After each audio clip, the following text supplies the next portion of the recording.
ಹಿಂದೂ ಪುರಾಣಗಳ ಕಥೆಗಳು ಹೇಳುವಂತೆ ಪಾರ್ವತೀ ದೇವಿಯು ತನ್ನ ಕಾವಲಿಗಾಗಿ ಅರಶಿಣದಿಂದ ಸೃಷ್ಟಿಸಿದ ಮಗುವೆ ಗಣೇಶ. ಶಿವದೇವನ ಕೋಪಕ್ಕೆ ಗುರಿಯಾಗಿ ತನ್ನ ಶಿರಶ್ಛೇದದ ಬಳಿಕ ಆನೆಯ ತಲೆಯನ್ನು ಗಣೇಶನಿಗೆ ನೀಡಲಾಯಿತು. ಯಾವ ಮಂಗಳ ಕಾರ್ಯಗಳಲ್ಲೂ ಮೊದಲ ಪೂಜೆ ಅಗ್ರಸ್ಥಾನವನ್ನು ಪಡೆದವರು.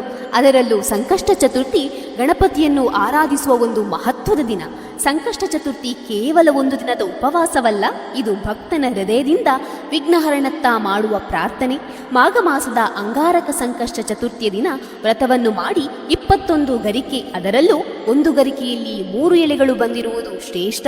ಅದನ್ನು ಸಲ್ಲಿಸಿ ಚಂದ್ರೋದಯದ ವೀಕ್ಷಣೆಯ ನಂತರ ಉಪವಾಸ ಪೂರ್ಣಗೊಳಿಸುವ ಭಕ್ತರ ಮನೆಯಲ್ಲಿ ಆರೋಗ್ಯ, ನೆಮ್ಮದಿ, ಸಂತೋಷ, ಐಶ್ವರ್ಯ, ಶಾಂತಿ, ವಿದ್ಯೆ, ಬುದ್ಧಿ, ಉದ್ಯೋಗದ ಅಭಿವೃದ್ಧಿ ಹೊಂದುತ್ತದೆ.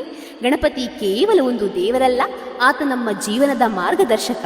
ಕಷ್ಟದ ಸಂದರ್ಭದಲ್ಲಿ ದಾರಿ ತೋರುವ ಗುರು, ಪ್ರೀತಿ ಮತ್ತು ಶಾಂತಿಯ ಸ್ವರೂಪ. ಎಲ್ಲರಿಗೂ ಅಂಗಾರಕ ಸಂಕಷ್ಟ ಚತುರ್ಥಿಯ ಶುಭಾಶಯಗಳು.